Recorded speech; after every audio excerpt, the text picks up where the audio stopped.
J'aime bien, j'en parlerai tout au long de cette semaine, les parallélismes que le Seigneur met entre l'église et le mariage.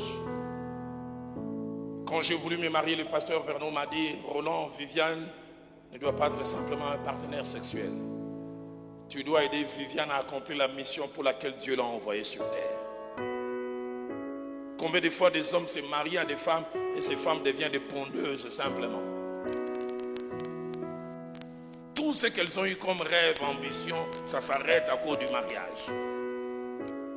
C'est pourquoi j'aime souvent dire, s'il y a un homme que j'aime beaucoup féliciter, c'est le frère Christian Lemba. Souvent j'échange avec Christian et Laure Bongo. Il dit, je savais que j'étais appelé au ministère et quand j'ai rencontré Laure, j'ai reconnu qu'elle avait quelque chose. Et Dieu m'a dit, au-delà d'être ta femme, la mère de tes enfants, aide ce potentiel qu'il y a en elle d'éclore. Et le plus étonnant, les deux sont mariés, font partie du même groupe. Mais écoutez comment on appelle leur groupe musical, la Mano di Dio. Et on dit même la Mano di Dio de Laure Mbongo. Et les combles dans la Mano di Dio, qui est devant avec les micros, c'est Laure. Et Christian est derrière dans les corps, dans le cœur.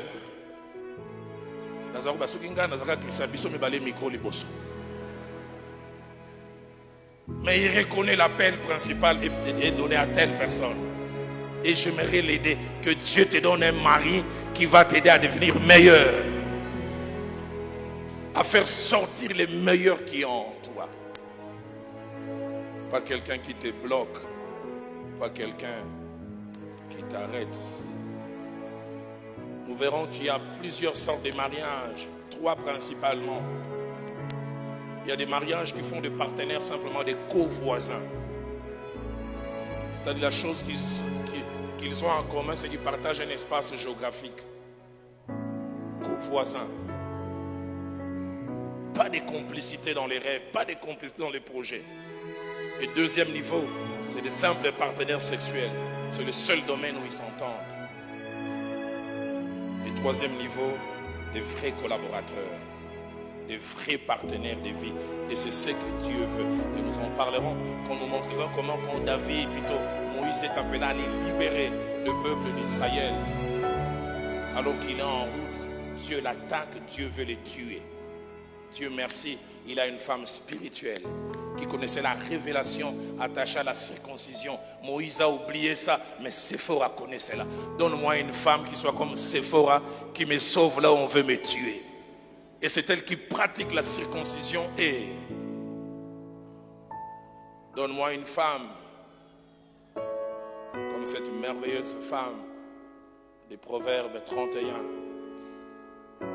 et qui elle dit, elle fait du bien à son mari et elle fait cela tous les jours de sa vie. Donne-moi une femme qui vient m'apporter un plus. On ne parle pas beaucoup de cette femme, mais la femme de Pilate. Sans son apport, son mari se serait encombré d'un crime dans lequel Dieu ne voulait pas qu'il soit dedans. Elle avait l'essence des choses spirituelles. Une païenne peut-être, mais elle avait l'essence des choses spirituelles. Et ce que j'aime, c'est aussi la complicité qu'il y avait entre les couples. Quand vous lisez, Pilate est en train de faire le procès de Jésus. La direction va d'un certain côté. Jusqu'à ce que la Bible dise, la femme de Pilate a envoyé un message. Était-ce par écrit ou par quelqu'un? Il dit, n'entrez pas dans l'histoire de ces justes, car cette nuit je n'ai pas dormi. Et si vous lisez la suite, vous voyez comment tous les discours de Pilate changent.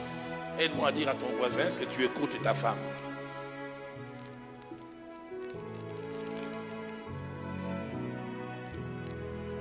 Elle a quelque chose en plus qu'elle a pu apporter. Et c'est ce que Dieu veut.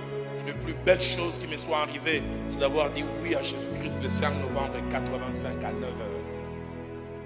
J'ai vu comment ça m'a enlevé de toutes les forces et de toutes les mauvaises choses attachées à mes aïeux. Si quelqu'un est en Christ, dit la Bible, il est une nouvelle créature. Les choses anciennes sont passées et voici toutes choses sont devenues nouvelles. Deuxième des choses, pour vivre une vie, une destinée épanouie mais aussi attachée à la famille, c'est marcher dans la crainte de Dieu. Un enfant qui s'est converti, un parent qui s'est converti, vous n'avez aucune idée. Dans Luc au chapitre 19 au verset 9, étonnant, c'est Zachée qui avait soif de Christ, une seule personne. C'est Zachée même qui est monté sur l'arbre pour voir Jésus. Mais quand Jésus l'a vu, il a dit, descends, car aujourd'hui le salut est entré dans ta maison.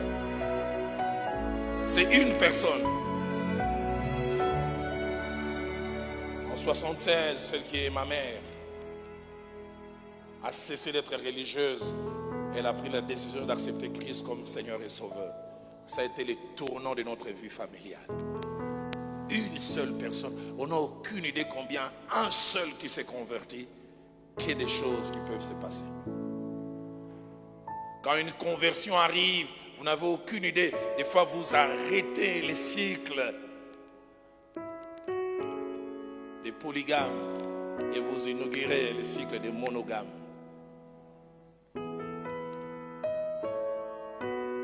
Quand j'ai grandi, mon père, je le voyais lucide simplement à 6 heures quand il sortait. Parce que chaque fois qu'il rentrait à 19 heures, ivre, de lundi à samedi. Quand j'ai grandi ici, il y a des jours où j'ai dit, est-ce qu'il est permis aux enfants de cogner les parents? Parce que mon père, quand il rentrait ivre, c'est toujours moi l'aîné qui allait, Roland, viens ici. Puis, est-ce que je suis ivre? Qu'est-ce que tu vas lui dire? Non, papa, tu es bien. Est-ce que tel que je parle là, j'ai dit des choses cohérentes? J'ai dit oui. Dans mon cœur, j'ai dit, possède un bétail.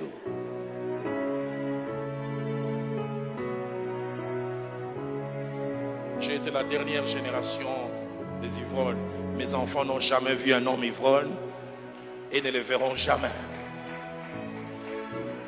À cause de l'ivrognerie de mon père, en grandissant, je me demandais si mon père, au-delà d'enseignant, s'il n'était pas boxeur. Il cognait ma mère terriblement. Combien de fois n'ai-je pas été l'arbitre? Je me souviens un jour, papa a cogné maman. Maman, la blouse est déchirée en partie. Il courut dans notre chambre. Elle est entrée ensanglantée. Et papa voulait rentrer, je suis sorti. Papa me dit, Roland, tu veux te battre avec moi? Je disais rien, mais dans mon cœur, je dis oui, on est la ligne. J'avais presque mes poings comme ça. Mais mes enfants n'ont jamais vu de telles scènes. Ils ne les verront jamais. Nous parlerons tout au long de cette semaine la valeur d'une conversion et surtout la valeur de la crainte de Dieu. J'aimerais que tu saches, on n'a aucune idée. Tu es en train d'inaugurer une nouvelle ère. Abraham a grandi dans l'idolâtrie, en pays dur, en Chaldée, en disant oui au Dieu de la Bible. Il ne savait pas qu'il a arrêté de l'idolâtrie. Il est en train d'inaugurer une nouvelle race, Israël, qui laissera les traces dans l'histoire de l'humanité. Je prie que quelqu'un non seulement accepte Christ comme Seigneur et Sauveur, mais marche dans la crainte de Dieu. Et je bénis Dieu que vous fassiez partie d'une église où la crainte de Dieu est suffisamment enseignée. J'ai appris à dire aux amis, j'ai étudié avec certains à la faculté de théologie, d'autres je les ai rencontrés. Je dis, quand tu écoutes un homme 10 fois, et toutes les 10 fois il ne prêche pas sous la crainte de Dieu, comment tu vas te poser des questions? Quand vous avez une église où ces choses sont enseignées, soyez heureux. Soyez heureux. Mais troisième et dernière chose qui nous aide à vivre une destinée épanouie attachée à la famille, c'est servir le Seigneur. Il n'y a pas de plus grand bénéfice que de servir Dieu. À la fin de cet enseignement, j'encouragerai les hommes et les femmes qui sont seulement des adhérents à l'église, des venants à l'église, de servir Dieu. Parce que votre service pour Dieu, au-delà de tout ce que Dieu peut vous révéler comme dividende, peut toucher votre famille.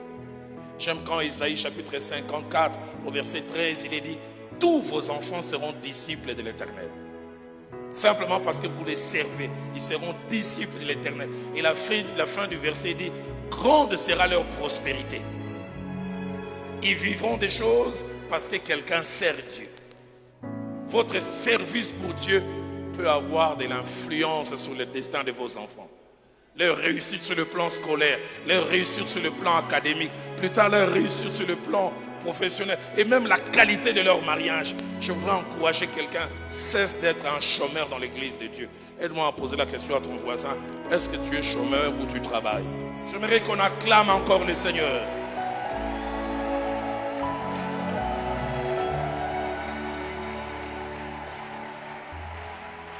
Est-ce qu'on peut y associer des clameurs?